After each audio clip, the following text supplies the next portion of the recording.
2.0. Screwed right. I did it once and I'd do it again. Gonna get beat. You're gonna taste defeat. Cause I lie, I steal, I cheat. Cause no one can withstand my Latino heat. You step in this ring, you're messing with Stone Cold Steve Austin, and that's something you don't do. Do I think you can beat my ass? Hell no. Do I think I can beat your ass? Why, hell yeah.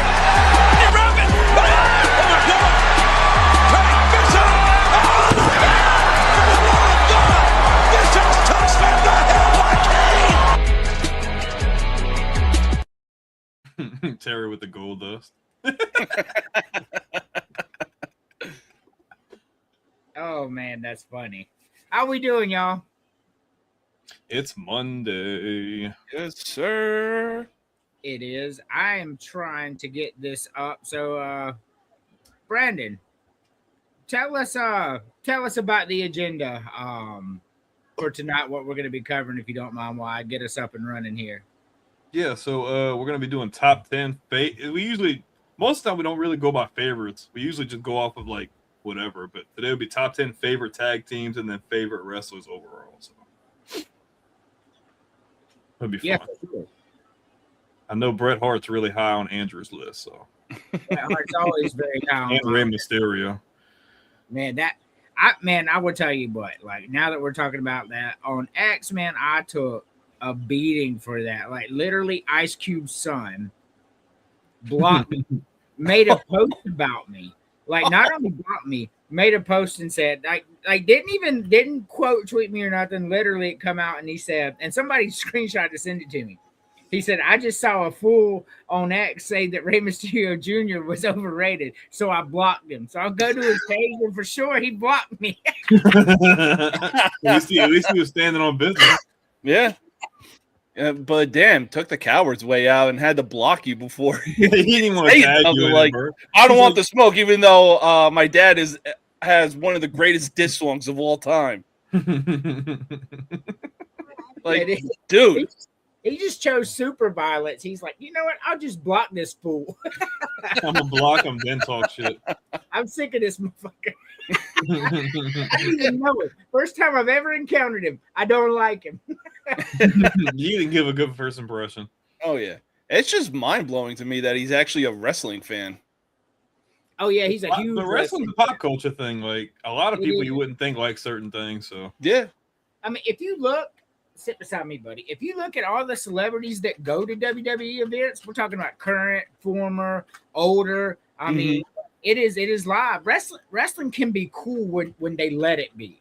yes. You know what I mean? It's just like a story. It's no different from any other show you watch. Only it's more, you feel more interactive with the characters. Like right now, I mean, there's a couple things that are going really good in AEW and WWE. A couple things going really bad in both as well. So, but we're talking about former. Stop it.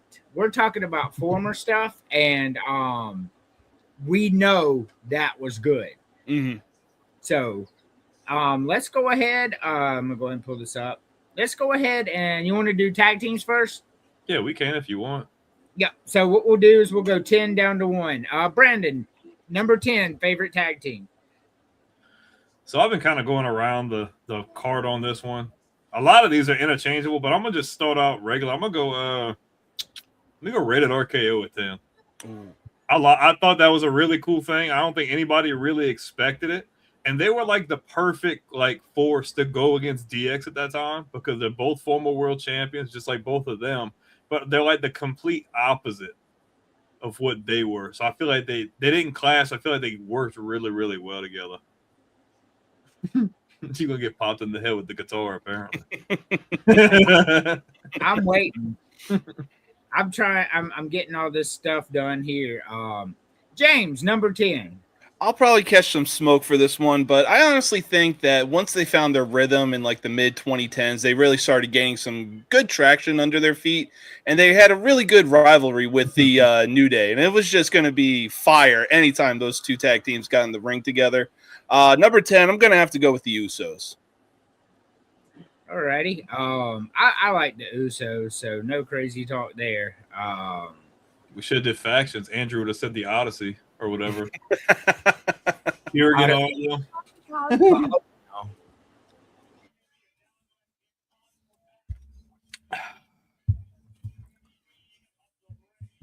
Alrighty. So number 10 for me, it's a real simple phrase. Oh, you didn't know? Mm-hmm. New Age. Your ass better call somebody. At number 10, I'm going the New Age Outlaws. I like their intro. I like their antics. I like them on the mic. In the ring, they were average, very average. But their intro, their speaking gigs, when they come out and just did antics, absolutely fun. They deserve to be on this list.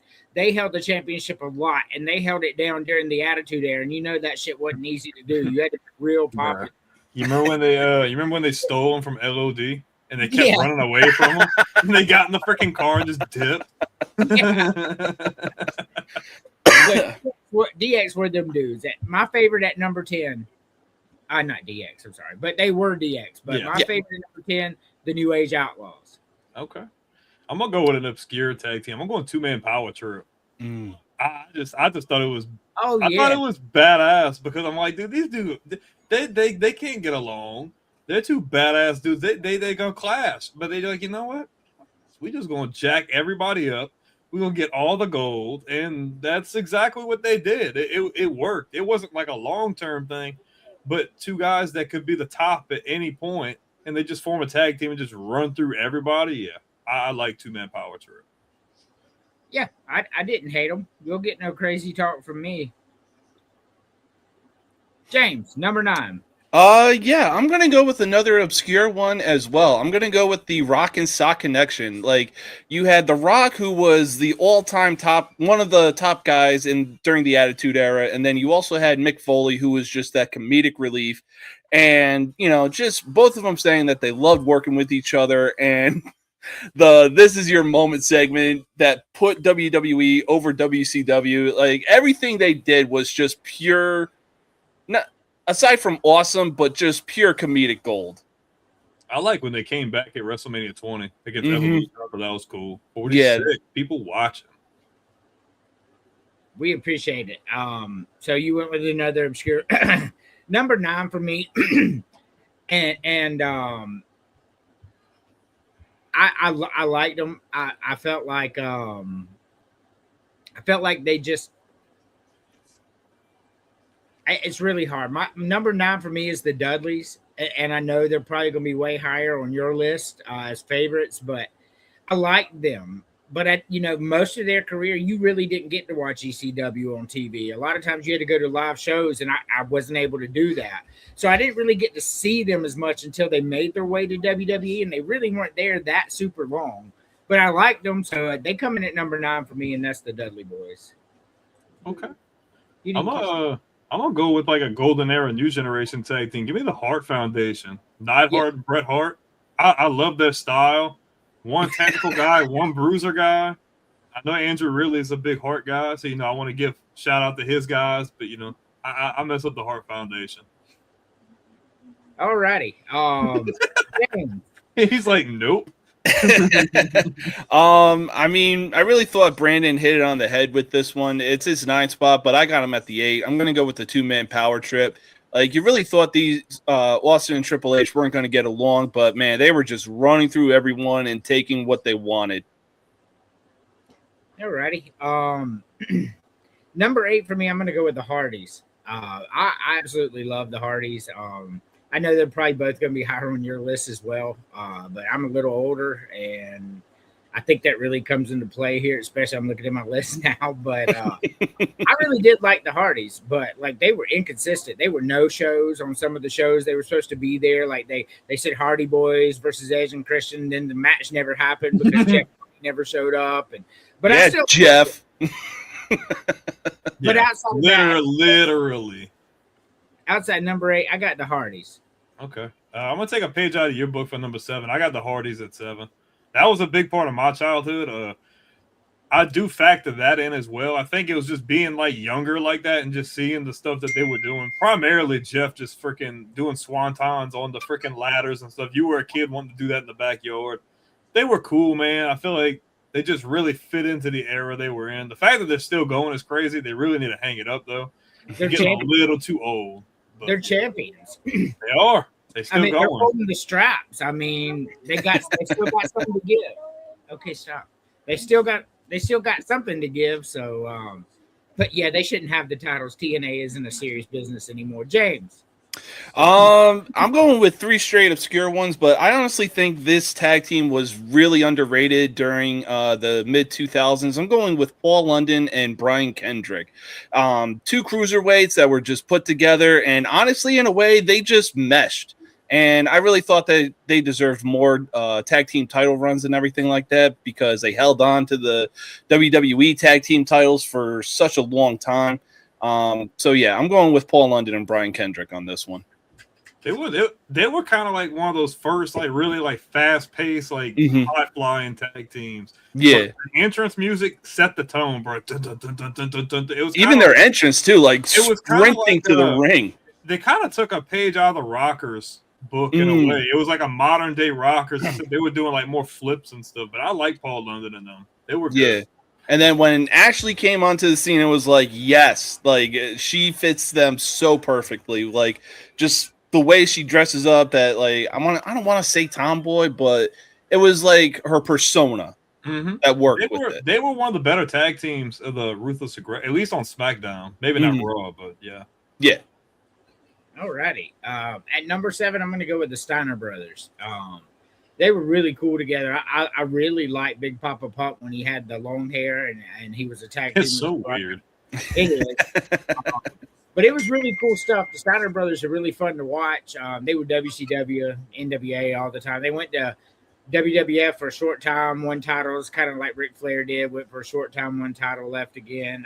So at number 7, I got the Steiner brothers. It's crazy that Scott Steiner is like one of the original people to do like the shooting star press. I'm like, dude, you're way too big for that, bro. Like, and then we saw Brock Lesnar's ass do a shooting star press. That was in a time where like big dudes didn't go up top like that. So for him to like be high as hell off the ring, I thought I was gonna break my neck, like straight up. Like, but next I'm gonna go London and Kendrick. I like the tag team scene on SmackDown at that time, and they held it down before.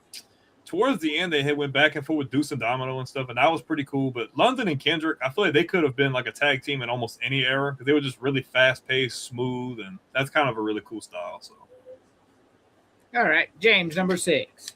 Number 6, I'm gonna go with your number 10 pick, Andrew. What they lacked in the ring, they definitely made up for on the mic, especially the entrance that they had. Not to mention, like you said, their antics. Number 6, I'm going with the New Age Outlaws. Yeah, I love the New Age Outlaws. I think they were, they were a little further down on my list, but I really did like them. So for me, number 6. I'm going Edge and Christian. I really like that tag team, and like all these last ones are dominated by older tag teams from my childhood. I'm not going to give them away, obviously, but Edge and Christian edging out some of the older ones like that.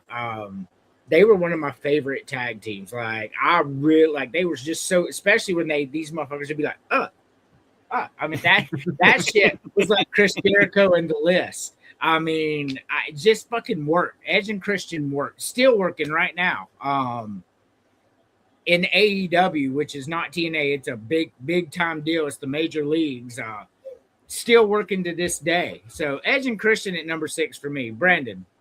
Number 5, I'm gonna go Motor City Machine Guns, but like in their prime. Not now. They're older and washed up. They took a page out of London and Kendrick and the Rockers, and they took it to a whole nother level.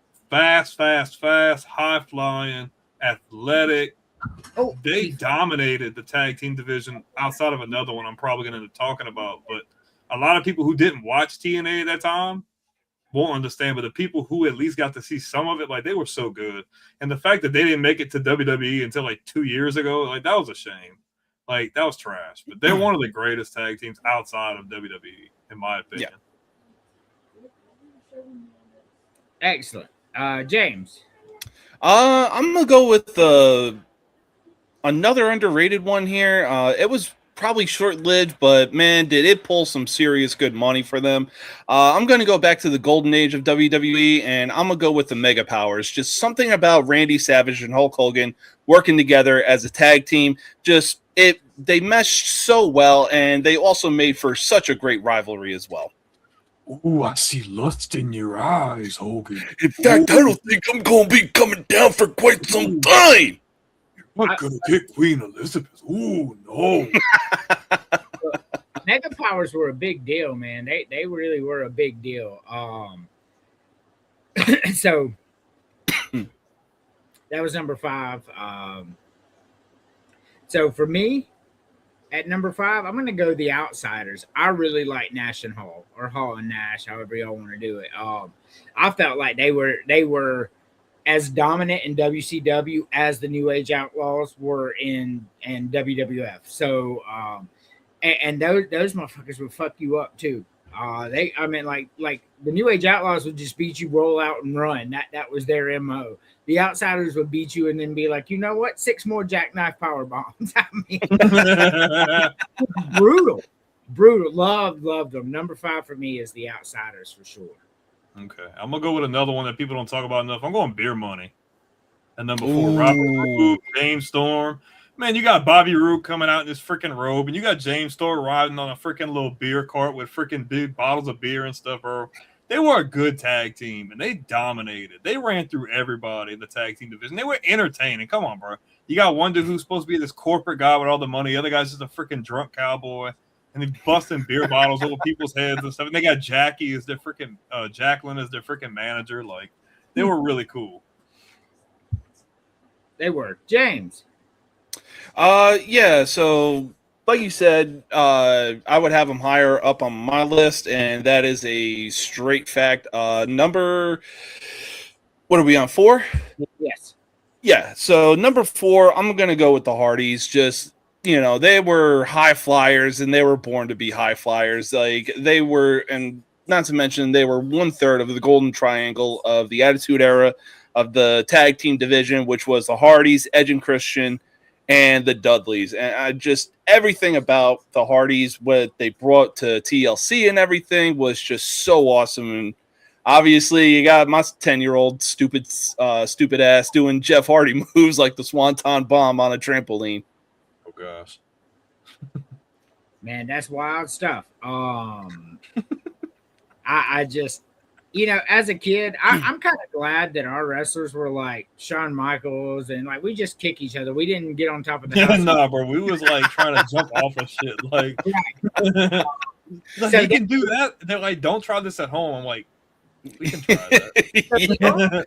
The only person that did that when I was a kid was Chris's favorite wrestler. All right, so at number 4, I'm gonna go with the Rockers.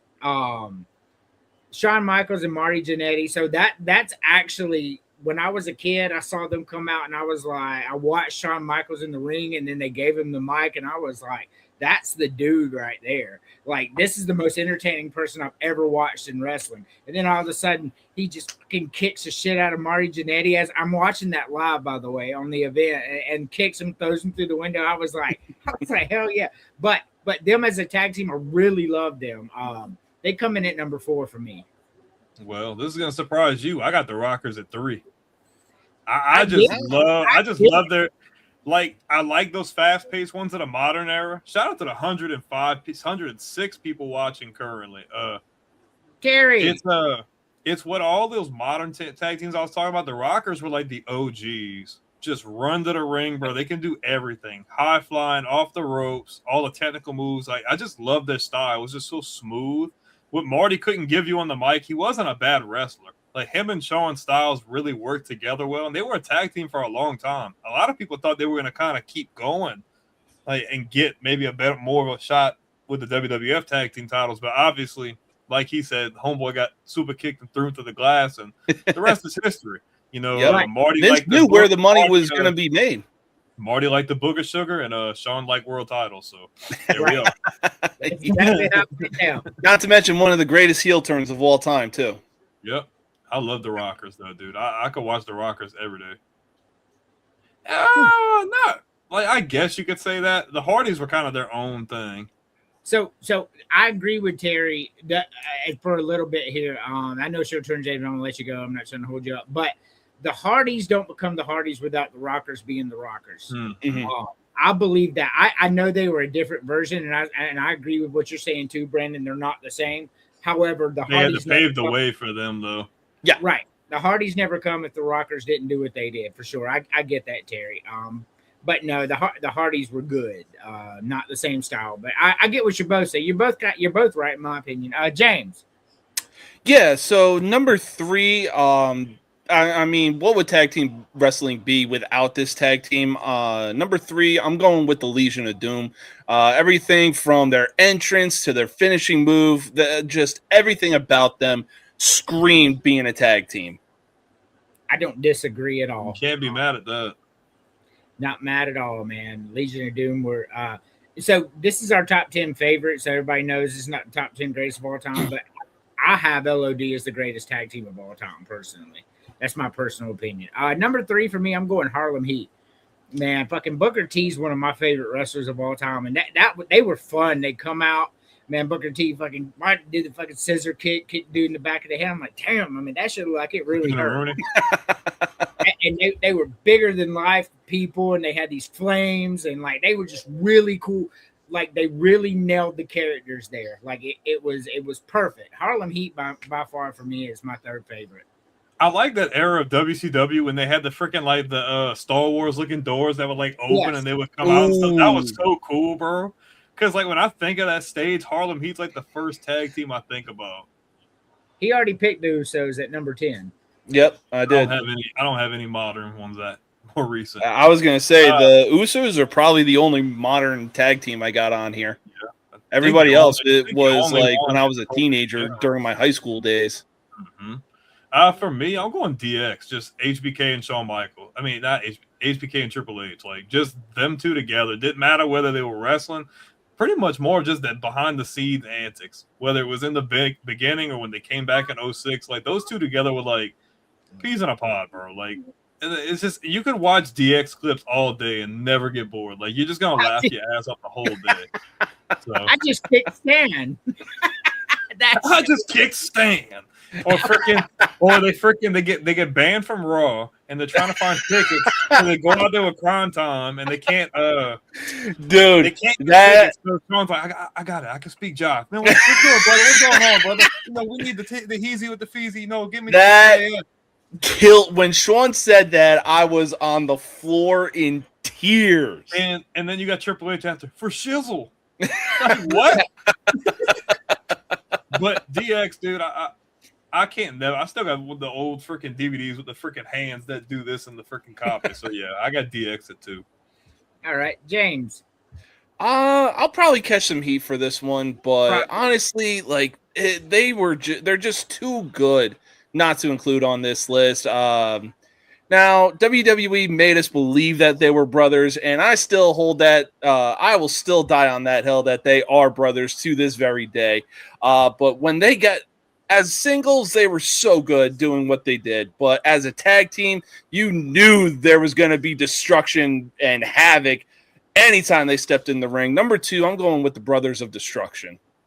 That's not crazy talk. I don't have them in my top 10 favorites, but I enjoyed watching them. I always liked the Undertaker and Kane both. So I mean that's not crazy. Thought you were gonna say like Superfly and Roddy Piper. I was like, nah, just Kane and the Undertaker, very underrated as a tag team. But man, like anytime you heard Kane's entrance and then it exploded into Limp Bizkit rolling, just you knew you were in for a long night.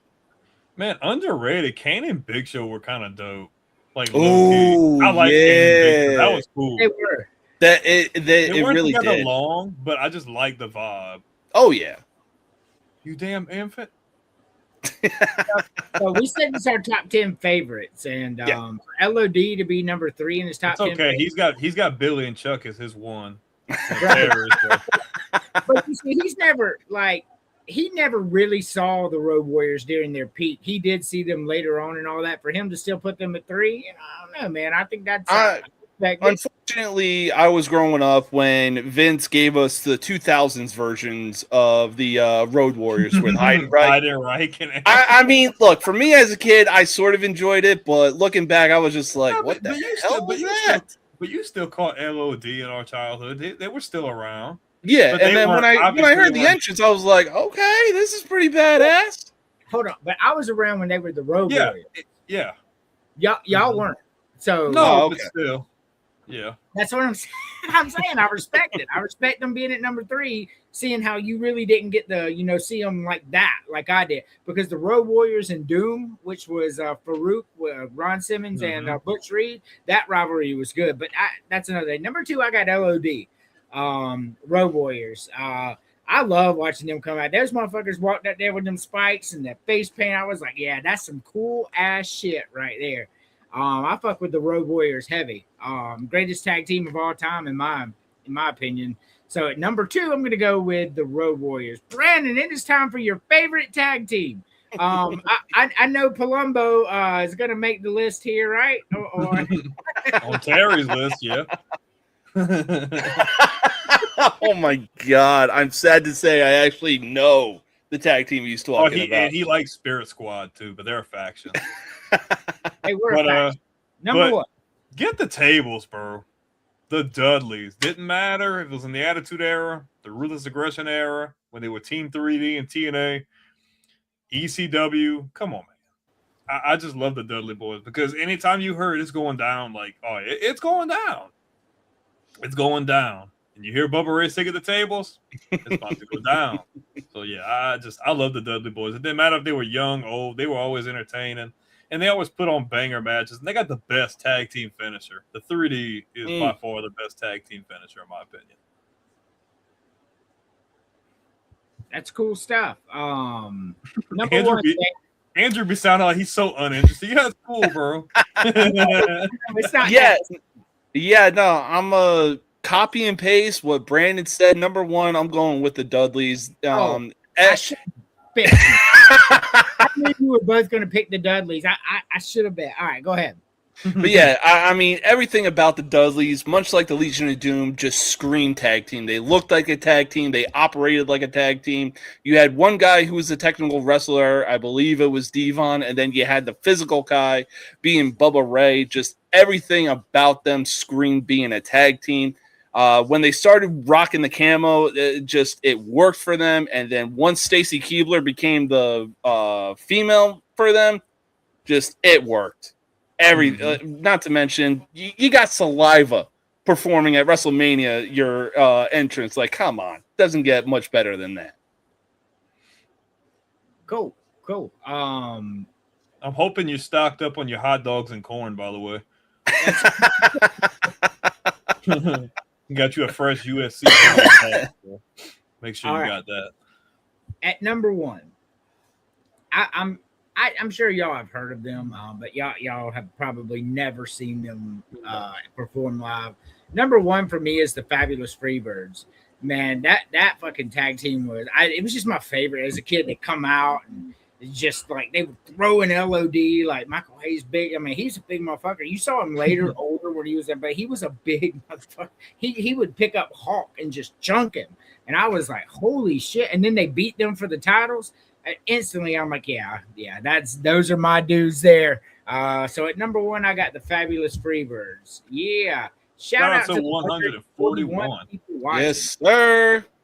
All right. Do you want to jump to the next topic, or do you want to use one of those graphics, Andrew? Yeah, let's use one of those graphics. Let's go ahead and start with this one. And we didn't put Spirit Squad in there for you, James. Sorry. Oh, that's Terry, dude. Terry. All right, so what I want to do here, first, what is your favorite faction here? Brandon. Man, that's like not even fair because I love all of them. Like, and a lot of people are like, oh, you're younger, like you wouldn't appreciate the Four Horsemen, but I love the Four Horsemen. Like the Four Horsemen were like you wouldn't have had any of the others without the Four Horsemen. They were just so iconic, and the fact that they would hang around and add new members later and it still work was great. Man, I agree. I agree 100%. Honestly, are we saying who's the best or our favorite? No, your favorite. My favorite, man, that's tough. It's Mhm. I'm gonna go DX, but the Four Horsemen are like really close for me, so I'm gonna go DX. They just gave me so much entertainment that I can go back and watch over and over, and it never get old. So I go DX, but the Four Horsemen are really close. Alrighty. He picks NWO. DX is no crazy talk for me. Shawn Michaels, you know how I feel. Hold on, AC. James. Oh man, this is a real tough one, especially for 3 out of the 4 of them. I mean, I've heard amazing things about the Four Horsemen, and I honestly hate the fact that I didn't grow up during the time like of their prime and everything like that. So, but I'm thankful enough to say I grew up during DX, NWO, and even Evolution. Oh, fuck, this is so hard. Oh boy. As much as I love Evolution, there's a reason why WCW was beating Monday Night Raw in the ratings every week. Give me the New World Order. So this is picking your favorite. Yeah, no, and like I said, I do love Evolution, but I mean, if WCW didn't have the NWO, would they still be beating Monday Night Raw in the Monday Night Wars? All right. So the James, you just answered the next question as well. I think for me, my favorite on here is Degeneration X, man. Shawn Michaels, man. But come on, forget about it. You had Triple H in there too, man, and then Road Dogg. Oh, you didn't know? I mean, by far my favorite of these four. I love the Four Horsemen. Don't get me wrong. But the next question, we'll go through. I won't keep y'all like all night, but we're still early into this show. What is the best faction here? Oh, yeah. James did say that. I clipped the video for you. I did. The best. I'm gonna play Process of Elimination. The best. Evolution's off. They're out. Because you can't get that without any of the other ones. Great. They're a great faction. Man, the best is tough, bro. You want to say the NWO, but they let it slide. At its peak, it was up there, but they kind of just mismanaged it and became a groupie thing. So I'll take the NWO off, and then it's between the Four Horsemen and DX.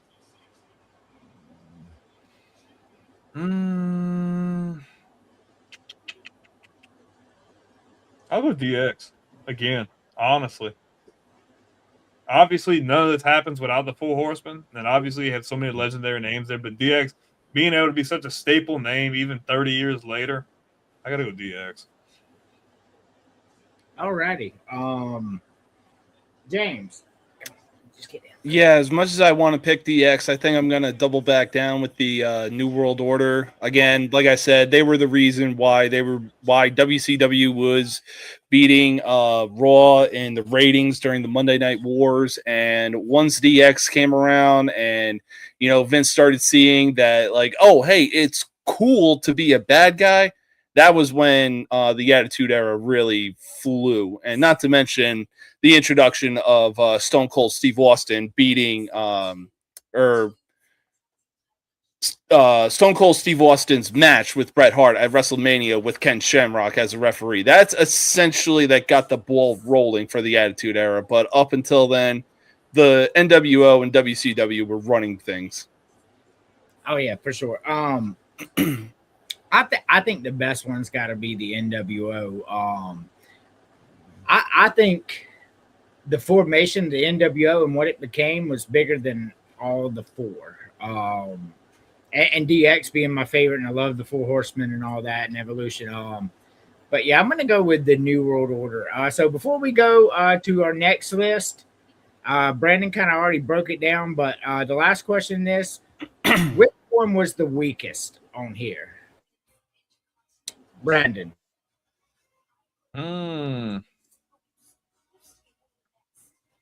I gotta go Evolution.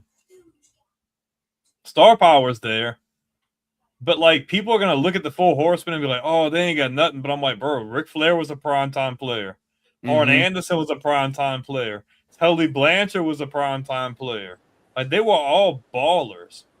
Like, so yeah, I gotta go Evolution. I think they were the weakest. They were good, and they didn't need a bunch of members or anything. Like, it was an iconic group, and it worked for the era that it was in. But I think they're the weakest, in my opinion. Alrighty, James. Yeah, as much as I love Evolution, I'm gonna have to eliminate them as well. Triple H, he was still doing his thing, still in his prime and everything like that. But you already had like an out of prime Ric Flair. He's still the dirtiest player in the game to this very day. There's no denying that. But then you look at the two other guys, Randy Orton and Batista, who were still learning the business at the time. And just they still needed the guidance of both Ric Flair and Triple H. Alrighty. The answer is definitely Evolution here. Like it, they were cool and all, but would we honestly, in our heart of hearts, say that Evolution was iconic? Because the other three are iconic. The NWO, DX, Four Horsemen. But people don't talk about Evolution in that range for a reason, because they don't belong there. They're not there to me. All right. Top 10. You want to take a quick commercial break? Yeah, we can. Yeah. I don't think we have an updated commercial on here. Okay. Yeah. So Hold on, let me see. I was gonna say we could do the coffee one. I don't think the coffee one's in the studio though, Oh yeah, that's right. because we haven't used this one in a while. I wanted to do that one. Is there a way you can click into one of the other ones and use a video, like how they have that drop down box, or no? no, I don't think so. I think it messes with things. Oh, then I okay. don't want to do that then. Yeah, no, I was gonna say like I'm seeing the drop down box, but like I don't want to. Something told me to put a video in here earlier. I didn't think about it. I mean, we don't I have can to. see- If we don't want. Hold on. If it cuts us off, we'll be back. Yeah. Oh, Oh. watch it. Watch. Let me see. All right. So yeah, I can run commercials through this. All right. Okay. All right. Well, I just we'll be back in just a second. I just want to run our commercial here, and we'll see you in 1 minute.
Welcome back to Monday Night Havoc. Yeah, I was able to flip and flip, so that That worked out pretty well. Didn't kick us off, Brandon. So yeah, you can do that. 166 people watching. Thank you so much.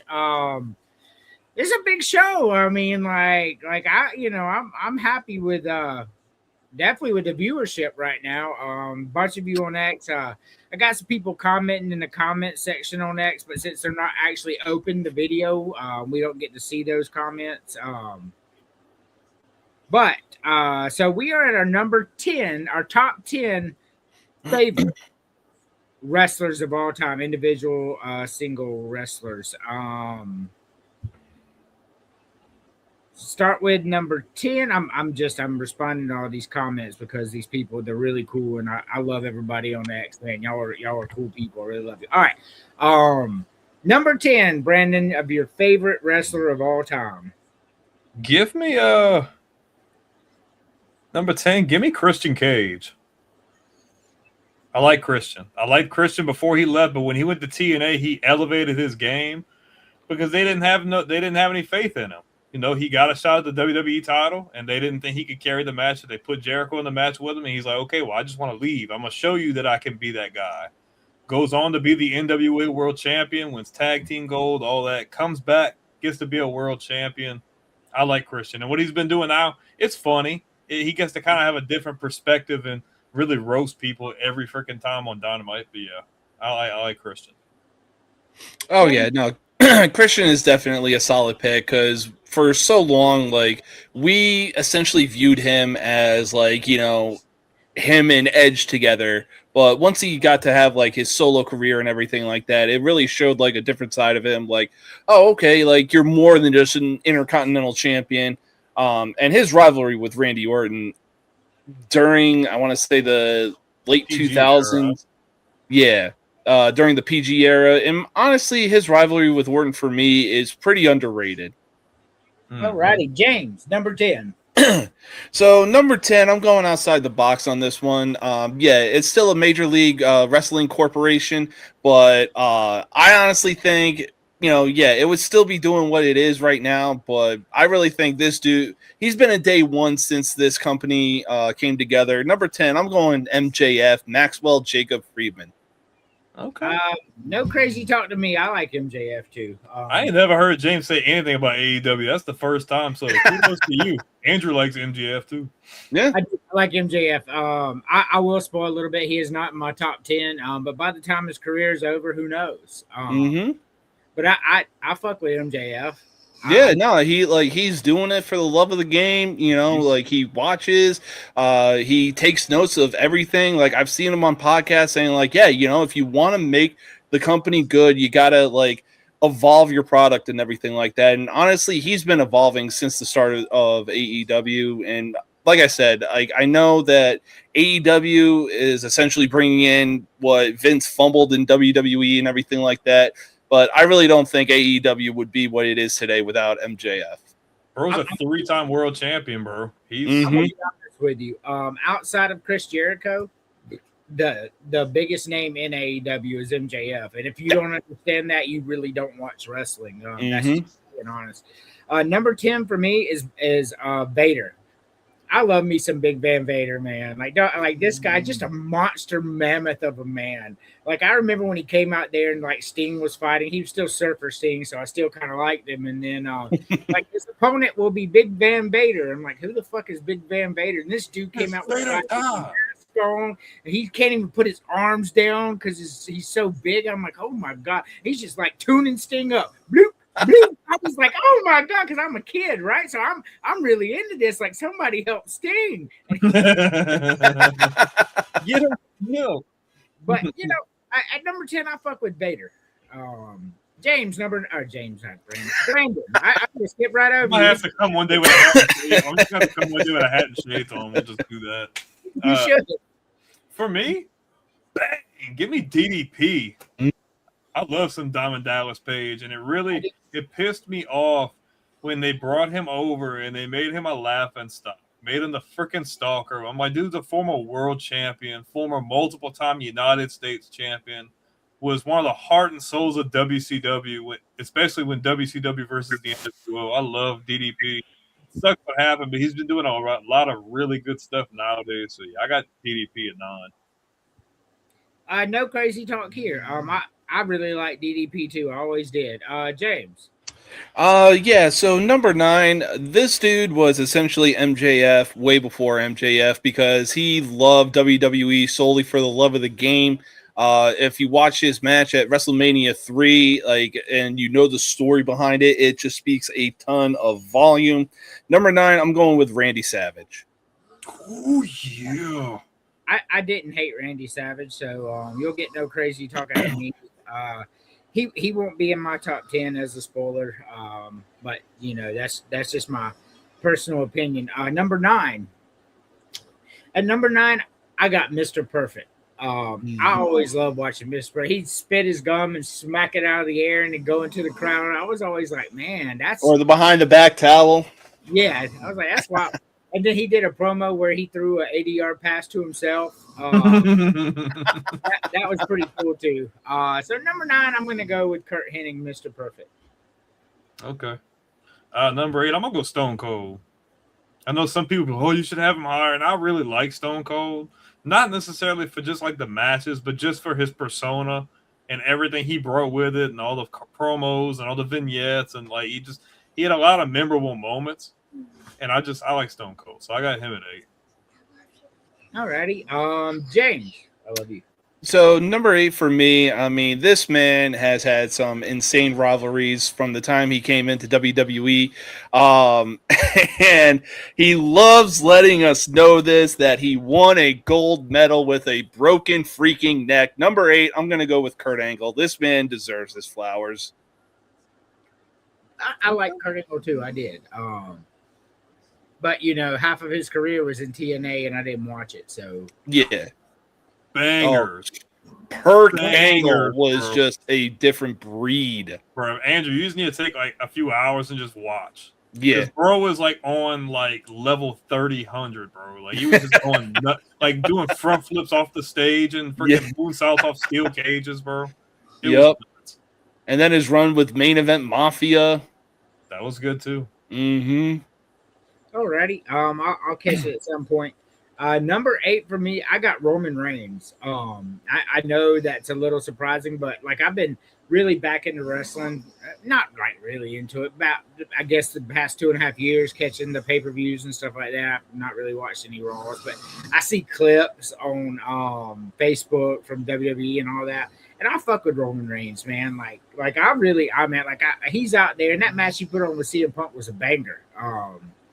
I think he's cool. I think he's in today's wrestling, he's the only really cool one out there.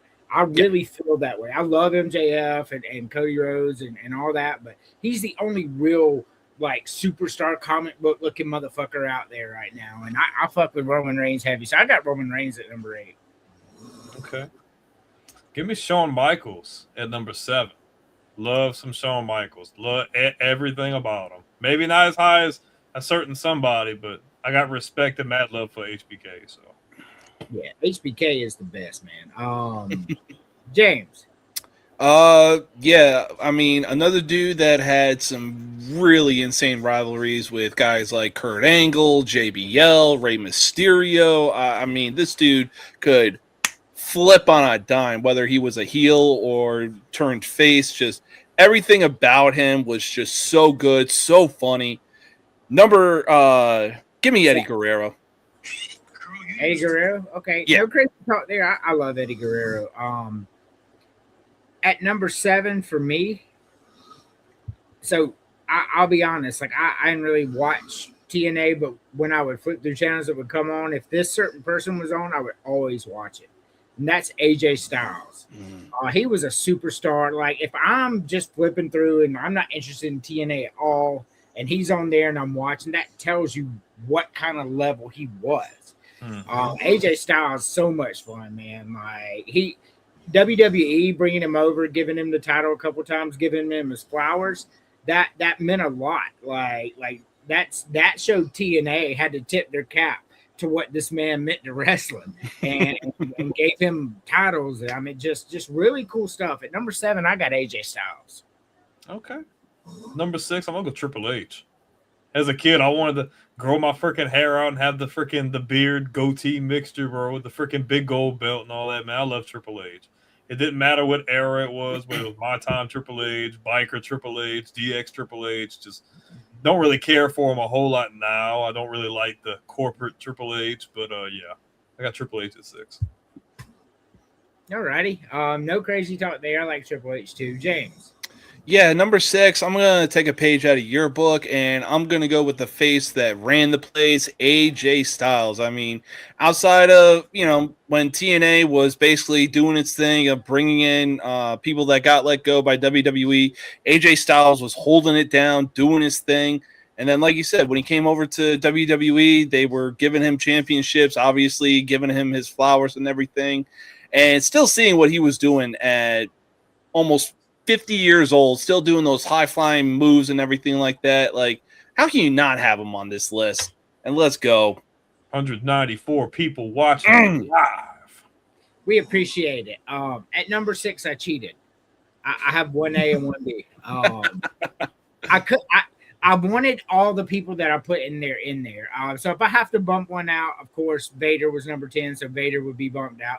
Probably what I should have done anyway. So we'll just do that, bring everybody down one. So I guess at number 7, really, I have Triple H because he was my 6B. We'll just push Vader out. I'll be fair. But at number 6, normal, I got Randy Orton. Because when voices hit, you knew some shit was about to go down. And I really like Randy in the ring. I like Randy's entrance. I like his intensity. His mic skills aren't going to be considered on par with the best, but he didn't really need to be. Like RKO out of nowhere with some badass shit. So at number 6, I'm going to go with Randy Orton. Okay. Number 5, I'm going with the Samoan submission machine. Let's go Samoa Joe at number 5. Dude still puts on bangers nowadays, bro. I mean, when you think you can't say like you see AJ Styles in TNA putting on bangers and not say Samoa Joe is in the same match doing all of the same stuff, bro. Doing Hurricane Ronalds off the top of freaking Ultimate X, jumping off steel cages. Like for a big guy, he could do damn near anything that AJ Styles could do. So yeah, I got Samoa Joe. All right, James. Yeah, so number 5, I was out of touch with wrestling for a while, especially during the beginning of the Ruthless Aggression era. But when I started watching again, this dude really got me back into it because, man, his rivalries with Chris Jericho, Christian, Randy Orton, the most notable one, Edge, man, just that carried my entire high school years. Number 5, give me John Cena. Alrighty. Yeah, John Cena won't be in my top 10. I'm not. It's not crazy talking. It's your fate. I like John Cena. Don't get me wrong, but at number 5, I got Booker T. Five time. Booker T was as entertaining as anybody else in wrestling history. And if you don't agree with that, you just weren't paying attention. He did comedy. He did serious. He won King of the Ring. He won 5 titles. Well, he won 6 titles. Did you just say that? Yes. I'm sorry. His peak comedy for me was King Booker. Like that was he was having the time of his life with that persona. He was about to ship. He gave his wife away to John Cena until he'd be like, "Yo, dude, I'm just joking, bro." Or no, the backstage segment where Crime Time comes in and Coach is like, I don't speak Ebonics. Oh, hell no! I think I just got booked. You better tell them to bring their asses back. And I was Booker T had beef with Booker T. King Booker had beef with Kurt Angle. He was freaking trying to get his wife. Oh my god! And the fact that Kurt Angle went over to Raw and said what he said on national television killed me. Man, like, damn, you can actually say that? No, you can't. So yeah, number 5 for me, Booker T. All the way from Harlem Heat, all the way to his 6 championship runs, King Booker, the whole 9. He deserves to be in the top 10 all-time greats. I know a lot of people won't have him there, but it's crazy that he's not. But he's number 5 favorite for me. I really fuck with Booker T ever since his Harlem Heat days. Number 4. Give me the guy who said he likes boys, Mr. Kurt Angle. Give me Kurt Angle, man. Kurt Angle, like another guy who could shoot a regular promo. He could shoot a comedic promo. He could wrestle anybody with a blindfold on, man. Like, he's just that gifted and that talented. He's got to be top 5 most athletic guys ever to even ever step in the ring. And he could. And the crazy thing was, he was good from jump. Now, obviously, he probably had some growing pains, but like when he was on TV, he didn't skip a beat. Didn't matter who he was with. The match was going to be good. So yeah, I got Kurt at number 4. Yeah, so I love Kurt Angle. Like I said, no crazy talk there. James. Yeah, so 4 through 1 is definitely going to be showing my favorites in definite age as well. But number 4, man, this dude was another vital piece to the Attitude Era, and man, oh man, did he just make it work. But when his reign of terror came during the Ruthless Aggression Era, you just hated him with every fiber in your being. But damn it, like he was, you hated to love him, but you loved to hate him. Number 4, give me Triple H. I like Triple H. I fuck with Triple H too. Triple H back in his even the pre-DX days when he was going DX where he got going, then when he became King of Kings and he's just out there mauling people with the sledgehammer, I like Triple H too. Number 4 for me is going to be Eddie Guerrero. I love Eddie Guerrero, man. That's my dude right there. When he was in WCW, even doing the cruiserweight thing, man, he was awesome. Like watching him out there. Then he goes to WWE, man, and he's fucking hits the ground with the chair, chunks at his opponent, falls down the ground. The ref turns around. He's like, no. Eddie Guerrero was as good on the mic as anybody. He was as good in the ring as anybody, and his entrance was as good as anybody. Eddie Guerrero is top 10 all time as well. And if you don't believe so, you're a hater. That's all I can say about that. At number 4, give me Eddie Guerrero. Shout out to the 201 people watching right now, by the way. Let's go. 203. For me, give me AJ Styles. I won't even include his WWE run. I don't even need that. The guy got in WCW at the very end, didn't get to show what he had. They got bought out, goes to TNA, and he's a world champion within like the first year or 2 of them being there. He helped carry the X division. He held all the gold in TNA. It didn't matter if he had a belt or not. It didn't matter who he was going against. You knew you were going to get a freaking banger match. It didn't matter if it was a steel cage match, a ladder match, whether it was like, it didn't matter.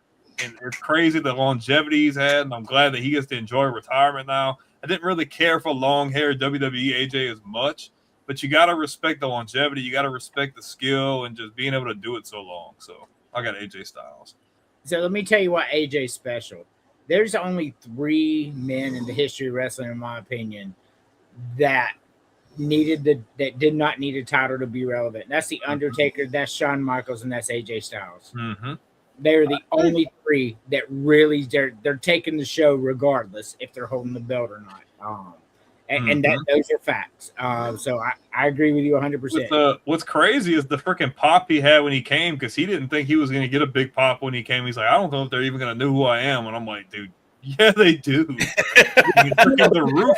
He's like, no, dude, just because we watch WWE doesn't mean we follow. Doesn't mean we don't follow other corporations. And man, when I was coming up and seeing Prime TNA, AJ, this dude was a straight menace to society. But yeah, this dude could put on banger after banger matches and everything like that.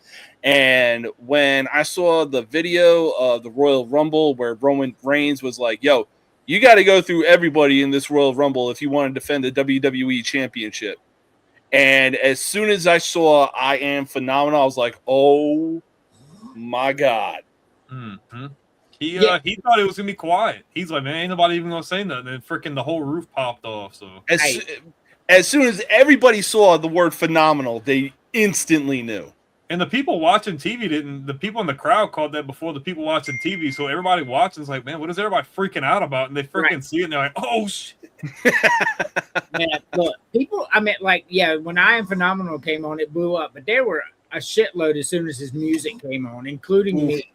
As soon as I heard that music, I was like, "Oh shit, that's AJ Styles." And Dude, when I heard it, because he was talking to the music people of like, yo, what do you want your intro music to be? And he goes, kind of like country rap or something like. And it just when I heard the beat drop, I was like, oh, this fits him.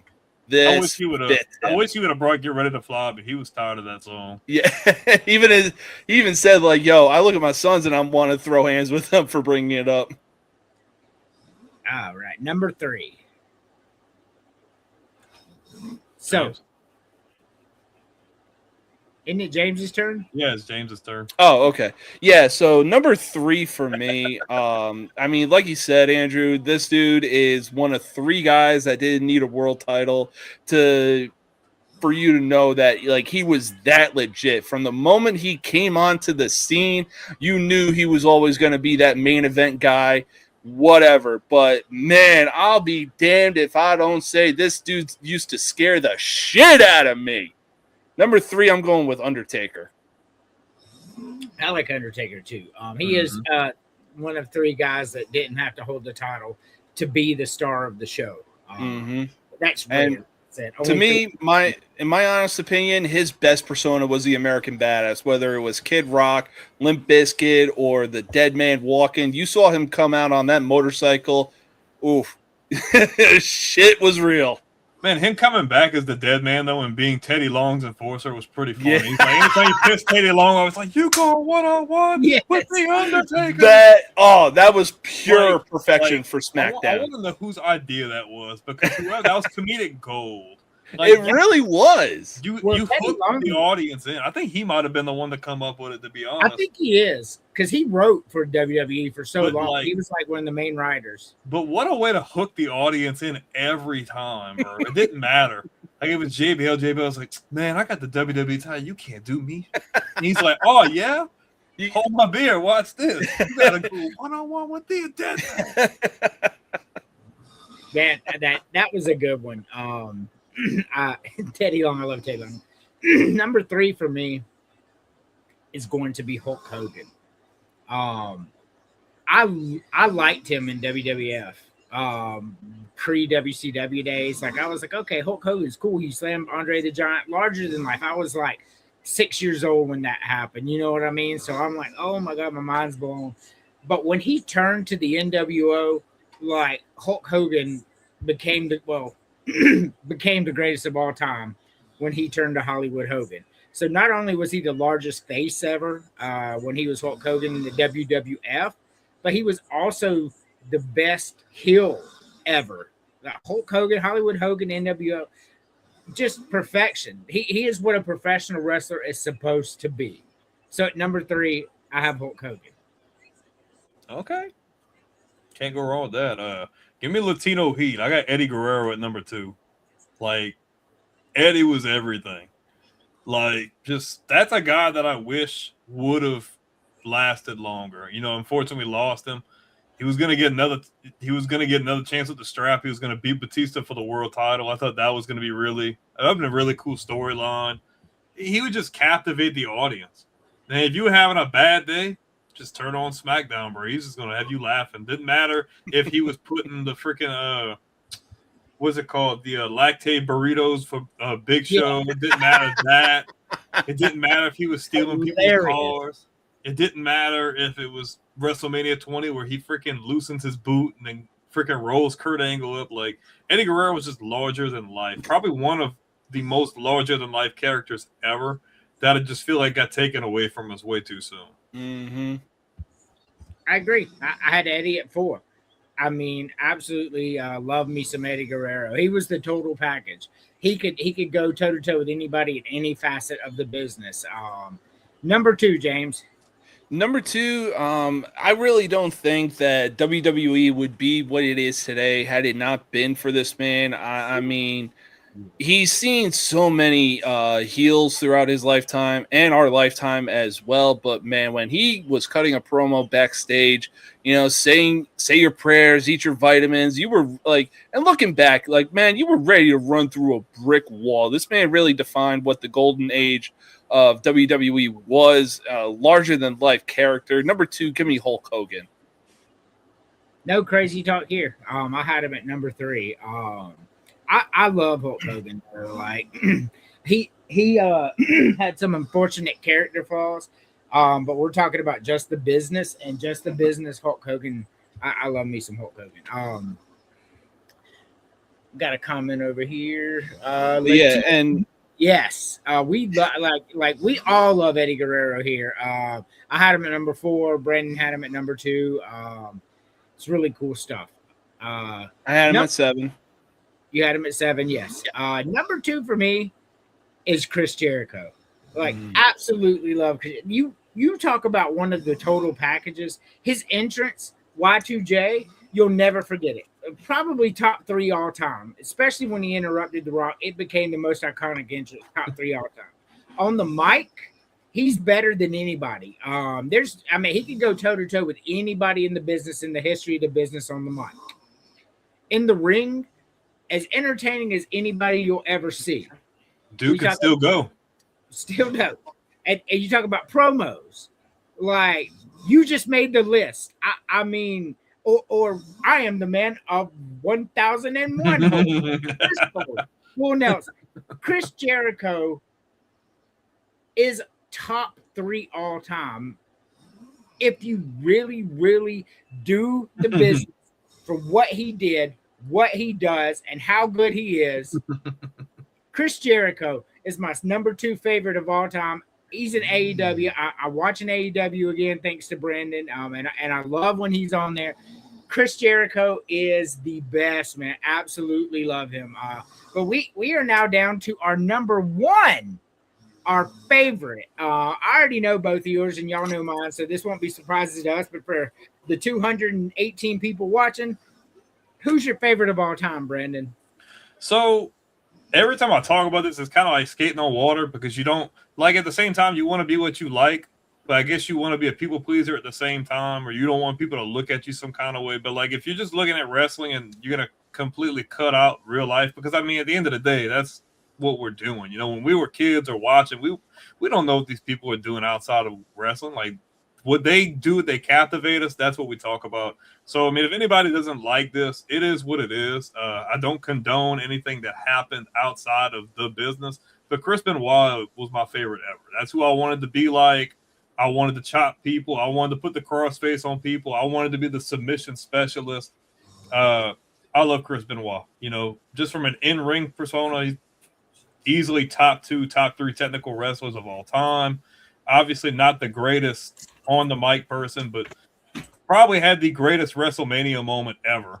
Getting to be with his best friend in the middle of the ring with a confetti fall, and it was an emotional thing. And you know, obviously WWE can't honor that because of what obviously happened later on. But when you look at like impactful and emotional moments in the business, that's in the highest tier possible. So yeah. So Jody says that Bret Hart is his favorite of all time. You'll love my number 1 when it comes up then.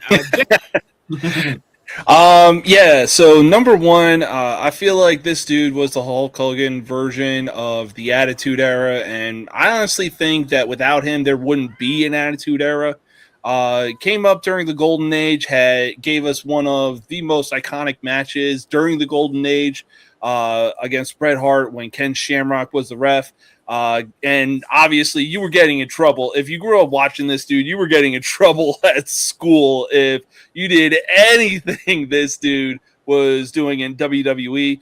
Number 1, my favorite, I'm going with Stone Cold Steve Austin. Man, you ain't even got Rey Mysterio on your list, dude. Gosh, the disrespect, bro. So he's 11, don't worry. So you notice I did not have Stone Cold in my top 10. I liked Stone Cold. He was funny. Like, he made me laugh. That was cool. In the ring, he was fun to watch, but he just didn't do it long enough. Like, really, we got about 4 good years of Stone Cold before he faded into existence. So, I mean, he's the greatest flash in the pan ever. He did it over 4 years. And I get why he's your favorite. I know a bunch of people he's their favorite. He just didn't make that my top 10 because of that reason. We didn't get him long enough. You know what I mean? I completely agree. Like, we Imagine if you could've definitely gotten another should have 5 gotten years him of more. that, bro. Imagine if you could have gotten another 5 years. I know. Like without the Oh. injuries, and then the conflict with obviously like management. Like, Yeah. I mean, man, I'll just say that conflict him he had as with the Vince co-general McMahon, manager was that definitely a was- good run for him. but they messed that up when they wanted to book him with Brock, but they didn't Mhm. want to have any build up to it. He's like, I'm not freaking doing that. That's stupid. This is a good match. Why would I just freaking let you book it like that? I'm not gonna do that. Yeah, no, like I'm completely on his side. Like, you want me to put this dude over, who I respect, but there's like no build up. There's nothing that like elevates me or him in any way, shape, or form. Like, no, get the fuck out of here. And with he that. was the point where he had the balls to be able to, because he got them there. Yeah, He was one of the driving forces that got them there. So It was a qualifying match for the King of the Ring. that's what I'm saying. yeah, and they just wanted it. Wham, bam, thank you, man. And it's like, no, Lay down. it ain't gonna work like that.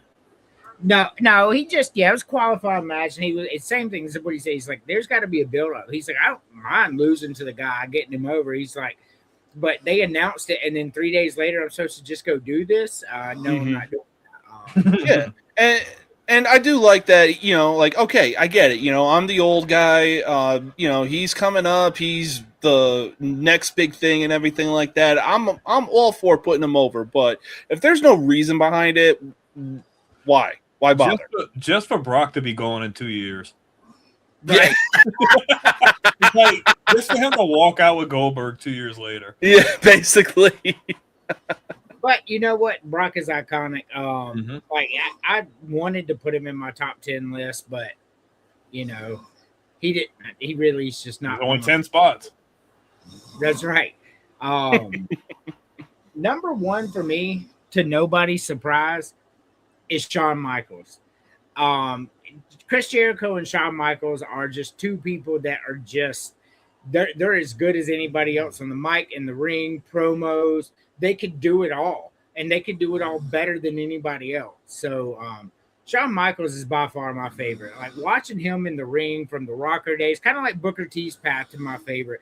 Watching him as a tag team, really liking it, and then you know when he kicked Marty Jannetty and threw him through a window, instantly I was like, that is awesome. Like the hit, he is the perfect heel. And I'm like 7 or 8 when this happened. And I'm like, you know, you're always supposed to like the good guy. And I loved Hulk Hogan and all that, but I was like, man, this guy's cool. And then he comes out there and he's just got this big fucking earring, chewing gum, and they're like, what are you doing? I think I'm gonna win a title. Like, what title do you think you're gonna go after? Gorilla Monsoon said. He goes, whatever title I want. And then And then his iconic ladder match with Razor Ramon. Yeah, that was really good. It is considered a top 5 match of all time. But it wouldn't have been without HBK in it. I love me some Scott Hall, but that was his only 5-star match ever. I would almost guarantee it. Yeah. Almost guarantee it, because like as fun as Scott Hall was to watch, he wasn't putting on bangers like that. Honestly, the only thing I really would say is his only other iconic moment was the way he sold the Stone Cold Stunner at WrestleMania 18. Man, his most iconic moments when he shows up in freaking on Nitro. You know who I am, Right. but you don't know why I'm here. Yeah, that was iconic. But I'm talking about in-ring ability. Mhm. Oh yeah, Yeah, for sure. His only 5-star match was with HBK. he didn't Like, have to though. He was a big dude. He didn't have to do all that. You know, Correct. he just set him up on the razor's edge and call it a day. Right. Mhm. Like you didn't really notice how big he was because he was always paired with Kevin But Nash. he could move. But he can move for a big guy though. Yeah, he He really could, yeah. You knew he was a star when he came on WWF back in the day as Razor Ramon. You already knew he was going to be a star. And so did WWF. Really weird they let him go. All right. What is the greatest wrestling rivalry ever? There's just one question on this, and we'll move on to the last segment. I mean, I would be okay with saying that's the best one ever because you didn't have to have a rivalry with a freaking wrestler. Like you and your boss are literally just going on each other like every week, on and on and on. And your boss isn't firing you, but you're sitting there beating up your boss. You're sitting there like driving over his car with you're filling his car with concrete.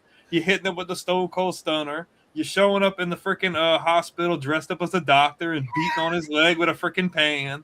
Like it was just great. Like it was all organic. Mm-hmm. Like they just went with it and it worked. Like those two were like, I know we always talk about Rock and Austin, and that's obviously in the conversation, but the fact that it was the freaking owner of the company and the pretty much like the top star at the time being able to like work off of each other like that with everything going on, especially like, you know, going against what WCW was doing on it. That was a bold move. You know, that took a lot of balls to do that, and it worked. It worked very well. James. Yeah, no, I completely agree. Like, it really did work. And for a lot of people, when we saw this was like about as close as it got because, like, you know, usually when you're holding down a job in the real world and you're doing what you're seeing, what Austin was doing to McMahon, you're easily fired on the spot. But I mean, you got the worker against the boss. I mean, come on, like it doesn't get any better than that. And just some of the stuff that they were saying to each other and Stone Cold being able to stun McMahon, like it just everything about this was just top tier. I can relate to Austin so much now in my 30s. Andrew can vouch for. Yes. I can definitely vouch for everything he was doing. I would love to have gotten to do those things. Yeah, every day. Yeah, not good advice. But it. So for me, I don't have no problem with this being the greatest rivalry. It was the most entertaining by far. I'm gonna go with Hogan and Andre though. Because Hogan and Andre made wrestling. So if it wasn't for that, we wouldn't have this. That's why I'm going with Hogan Andre, because when Hulk Hogan slammed Andre the Giant, mainstream wrestling was born. Like, whether you like it or not, that is the exact moment wrestling got big. Right then, right there. I mean, I remember as a kid, everybody was talking about school. We go to the grocery store, you'd hear people talking about it. They were talking about it on ESPN. They were talking about it on your local news. Like, it was a big, big deal. So I got Andre and Hogan at 1, but I do have Stone Cold McMahon at number 2. All righty, let's go to the final segment. I didn't put a question in here for a reason because I have 3 separate questions I want to ask. All right, so first we'll start with who is the best wrestler? And I don't mean technical, I just mean overall. Who is the best wrestler on this graphic? Brandon. Oh, man. Oh, man. So for me, I'm trying to decipher between 2 guys. Because I feel like one's the modern version of the older one. And it's between AJ and HBK. I feel like because you want to look at it from a historical point of view, because you're like, with no HBK, you don't get AJ Styles. But then it's like, man, AJ took what Shawn Michaels did. Yeah, he might not be the same on the mic, but what he could do with his skill and like maybe not having the mainstream eyes on him. But I gotta go Shawn Michaels. Like HBK, he's just the GOAT in that, just wrestling in all facets. If you look at all 4 of these guys and you have to encapsulate everything into one, that's who they need to be like, in my opinion. All righty. No crazy talk here. James. I think I'll go with a wild card on this one, and I'll pick Kurt Angle. I think him having that like wrestling background really meshed well for him coming into WWE. And then, you know, he's got some good mic skills in my opinion, and just his moveset was insane. Even when you look, I know like this is like well past his prime and everything like that, but if you look at the WrestleMania 21 matchup between him and HBK, it was just an absolute banger, and both these guys put on an insane performance. So, but yeah, I'm going to go with Kurt Angle on this one, simply because his wrestling background, I think, meshed really well going into the WWE. So you think he's the greatest wrestler on this graphic? Yeah. Man, we got our first crazy talk. I'll have to clip this one. That's a bold claim. But hey, it's your opinion, and your opinion can't be wrong. It can be crazy, but it can't be wrong. The answer is HBK. HBK is the best wrestler on here all around, and to be honest with you, I don't think it's particularly close. He's better than any of these guys on the microphone. Mm-hmm. I don't think y'all would disagree. Y'all might say Kurt Angle's close. He might be close, but he wasn't better. Yeah. In the ring, HBK was as entertaining as Kurt Angle, as entertaining as Bret Hart, as entertaining as AJ, probably more so, maybe by a lot. And the promos, I mean, like, my God, they're iconic. He's probably the GOAT at promos. That's just my opinion. I'm with Brandon here, HBK. So we go to the second one. Brandon is he don't do it a lot, but James, you know how this game's played. So Brandon, eliminate one. Who is the worst one on this graphic? Bret Hart. Mm-hmm. And I respect Bret as a technical wrestler. I'm a big technical wrestling guy. What Bret contributed to the business, helped a guy like Kurt Angle, who was one of the greatest technical wrestlers ever. And I respect Bret for all his accomplishments. But not the greatest on the mic, in my opinion. I'll take Bret Hart off the list. I know someone might disagree, but alrighty. James. Yeah, no, I'm gonna have to agree as well. I'll probably go with Bret Hart. I mean, he was definitely doing some real good things for, when the WWE was still going through like its good guy era and everything like that. But once it started to shift towards the Attitude Era, it was like, dude, this ain't your stomping ground. Like, you're too focused on being your own version of Hulk Hogan, trying to deliver all these like promos to where it's like, hey, I'm a good guy and I'm not doing anything about it anytime soon. Alrighty. I don't feel that way at all about Bret Hart and his promos, man. Bret Hart was a fantastic heel. I absolutely hate Bret Hart. But Bret Hart held the title when the company could have folded. Mm-hmm. Bret Hart won it in WCW and WWF. Bret Hart was the largest star on the stage for a long time. As much as I don't like him, I'm an HBK guy all the way. I can't eliminate Bret Hart here. I just can't. For me, it's going to have to be Kurt Angle. I like Kurt Angle, don't get me wrong, but I think the other three meant more to the business because we're picking the best. We got to eliminate the weakest link here. You cannot convince me that Kurt Angle did more for the business than Bret Hart, HBK, and AJ Styles. You'll never convince me of that. That's why I'm explaining my pick here. Because can you honestly look me in the eye and say Kurt Angle did as much for the business as these three other names on here? And I don't think he did. So I'm eliminating Kurt Angle here. Okay. I know y'all are like, this motherfucker, but I don't necessarily look at it. I didn't say Bret just out of saying, oh, it's a landslide. Like, I'm not gonna say I didn't wrestle with it.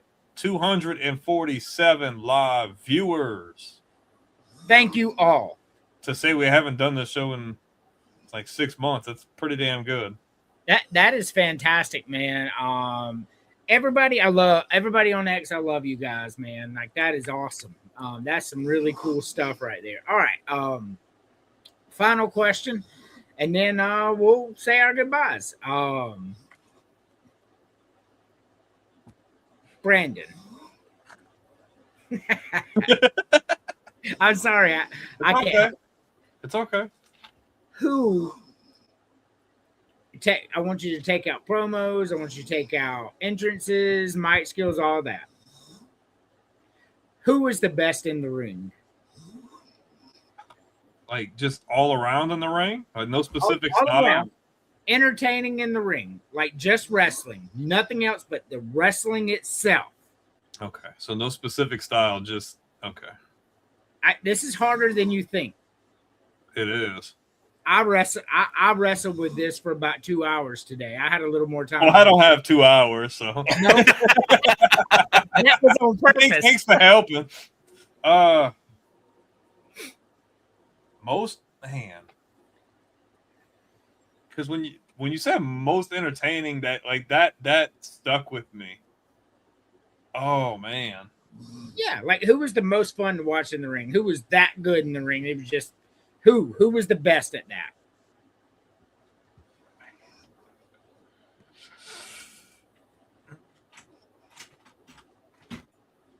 man.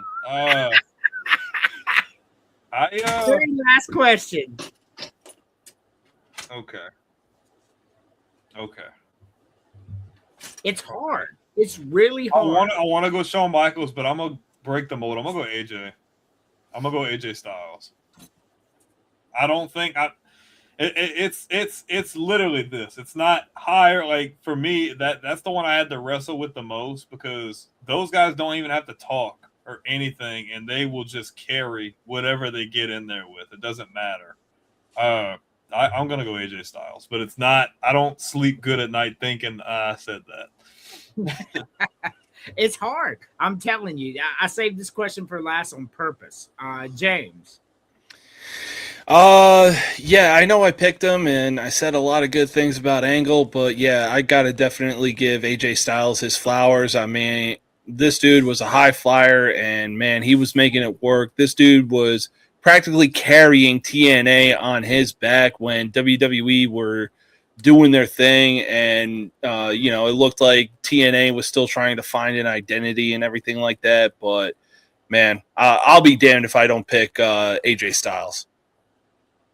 Alrighty. I'm not gonna pick HBK here just because he is the answer for me, and we all know that.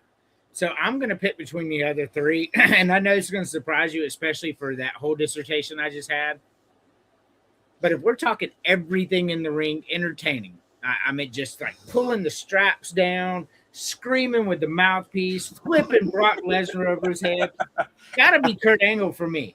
Kurt Angle was as fun to watch in the ring as anybody ever. I only eliminated him on the premise that I don't think he meant as much as the other people, but that guy was fun to watch. He was perked out of his mind. I mean, like when he pulled his straps off and screamed, and he had really looked crazy. Like he, you know what I mean? Like he made it felt real. And for that, I'm choosing Kurt Angle. I can't argue with that. That is tough though.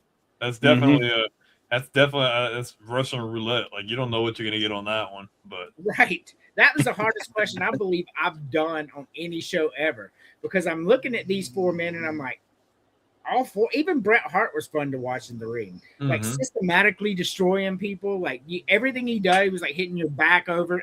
I don't know, man, but Kurt Angle I think was the most entertaining to watch. I mean, flipping people and jumping moonsaulting, and when he did the straps. Like you knew business was about to pick up. Like you knew some shit was about to go down. As fun to watch as any other thing. I really do love Kurt Angle. Two things for me. One, Kurt Angle hit that moonsault like a million times, and like he's like knowing he's gonna hit the mat every time. He's like he's never gonna land it. So that's dedication right there. And yeah, I was gonna. And Andrew goes on a tangent saying how hard it was, and he's like, "Okay, well, y'all got to figure it out like now." Yeah. Basically, Kurt Angle's moonsault was to him with what Shane McMahon is doing the elbow dive off like Hell in a Cell or going off the cage. And yeah. Well, like, I mean, if you look at the times that Shane was doing the flying elbow off of like a serious height, this dude was missing 10 times out of 10. You know what, though? I will tell you. When we do this show again, what we should do our top 10 most underrated wrestlers. Shane McMahon's got to be up. Like they're really high for me, to be honest with you. He didn't do it much, but he did it as good as anyone else. Who took the craziest bumps? He's number one. Yeah. He's like, hey, Steve Blackman, throw me off like a 50-foot pillar. Yeah. hey, Kurt Angle, throw me through plexiglass until it breaks. Right. Yeah.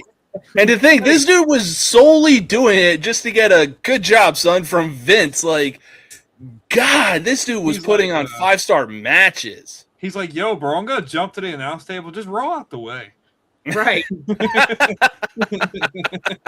Like, He was as good as anyone. He couldn't do it all the time because that takes a lot of work on your body to be able to take bumps like that all the time. But just the fact that he was going to show up once a year and he was going to put on a 5-star match, I'll give the man his due. Shane McMahon was as fun as his entrance was fun, and he was over. He was over because when Here Comes the Money hit that, man, that place would always blow up. All righty. That was a good show, y'all. We have 254 people currently watching. I have my phone on the charger, so hold on. Let's I'm gonna see what the numbers are real quick before we go.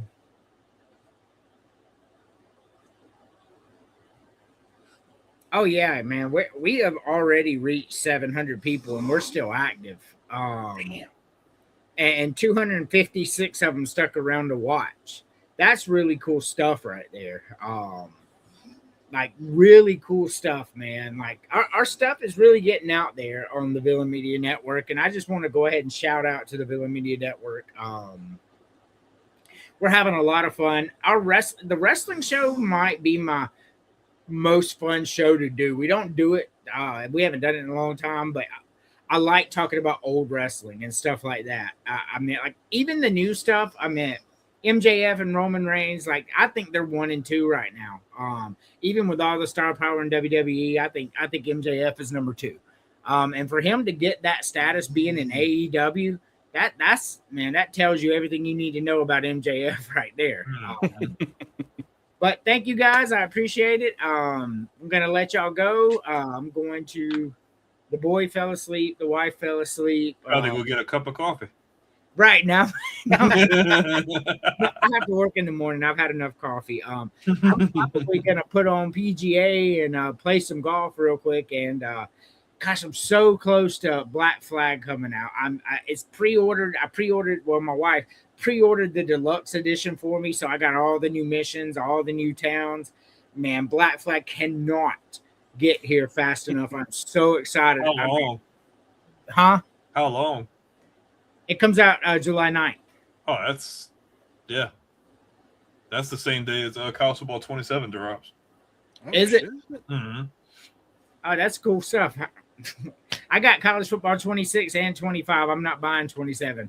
I'm just gonna be honest with you. I'm not doing it. So, anyway, great show. I will see y'all personally Thursday for Villains the Podcast.